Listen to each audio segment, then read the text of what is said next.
অপরাধ করে থাকলে তার বিচারে আওতায় আনা হতো। কিন্তু গুলি করার যে বিষয়টা, এটার জন্য আমি বলবো যারা এই গুলি করেছে তাদেরকে জানি এই তদন্তের মাধ্যমে বের করে তাদেরকে প্রশ্নের আওতায় আনা হয়, এতটুকুই আমার আশা।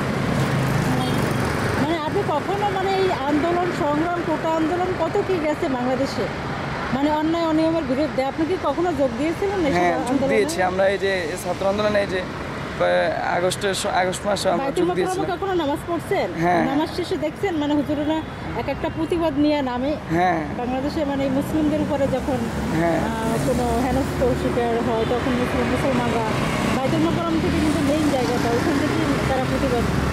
হ্যাঁ, এটাই আমরা পল্টনে কখনো করছেন? হ্যাঁ গিয়েছি আমরা। ওই যে আগস্ট মাসেও আমরা গিয়েছিলাম, সেখানে আমরা আন্দোলন করেছি। হ্যাঁ, কোথায় এই আন্দোলনটা আপনারা যোগ দিয়েছিলেন? কোন জায়গায় শরীর হয়েছিলেন? আন্দোলন আমরা এই যে বাইতুল মোকাররম থেকে শাহবাগ পর্যন্ত গিয়েছি। বাইতুল মোকাররম থেকে? বাইতুল মোকাররম শাহবাগ পর্যন্ত গেছেন। মানে আপনারা যে এত বড় আন্দোলন, পুলিশের গুলি দেখে আপনাদের ভয় লাগে না? পুলিশের গুলি এটা ভয়ের কি জিনিস? আমরা মানুষ জন্ম নিয়েছে, মানুষ তো মানে জীবন এবং রক্ত এবং প্রাণের বিনিময়ে একটা বাক স্বাধীনতা ফিরিয়ে আনছে মানুষ। আমি আপনাকে বলি, মুসলমান কখনো মৃত্যুকে ভয় করতে পারে না।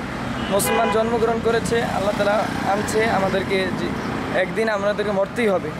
আমরা যেহেতু বাঁচবো, যতক্ষণই বাঁচি বাঘের মতো বাঁচবো, বিলের মতো কেন বাঁচবো? আমাদের এই মৃত্যুর ভয় তো একটা প্রশ্নে ওঠে না। আমরা মৃত্যুর ভয় করবো না। মুসলমান কখনো মৃত্যুর ভয় করতে পারে না। মুসলমান যতক্ষণে বাঁচবে বাঘের মতো বাঁচবে। তাহলে আপনারা মানে এই যে ছাত্র ইসলামের ছাত্র সমাজের সাথে এই সংগঠনে আছেন? হ্যাঁ আচ্ছা। আপনাদের অফিস কোথায়? অফিস মানে কি মাদ্রাসার অফিস? না না, সংগঠনের অফিস আছে না, যেমন জিহাদি অফিস।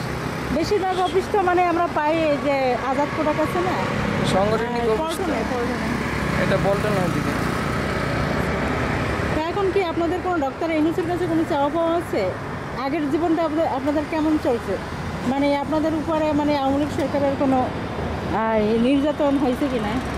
নির্যাতন আমাদের চাপা হচ্ছে এই যে দেশের যেই জিনিসপত্রের যেই দাম, এই যে দামগুলো কিন্তু এখনো কমেনি। দাম কমিয়ে আনার জন্য অন্যের দাম কমিয়ে আনা, এরপরে বাংলাদেশে ইসলামী হুকুমত প্রতিষ্ঠা করা, ইসলামী আইন অনুযায়ী বাংলাদেশ চলা।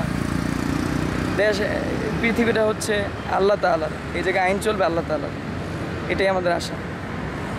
আপনারা চান যে মানে বাংলাদেশটা মানে কোরআন এবং হাদিস দ্বারা চলুক, এইটাই আমরা চাই। আপনার নাম? আমার নাম মোহাম্মদ মাহফুজুর রহমান। আপনার একজন স্টুডেন্ট, মাদ্রাসার স্টুডেন্ট? সাংবাদিক জগা, ধন্যবাদ। আসসালামু আলাইকুম।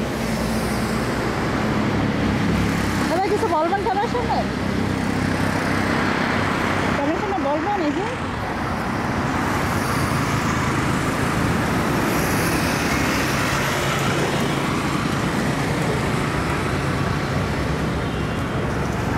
পণ্যর দাম নিয়ে কিছু বলবেন? পণ্যর দাম যে বাড়ছে,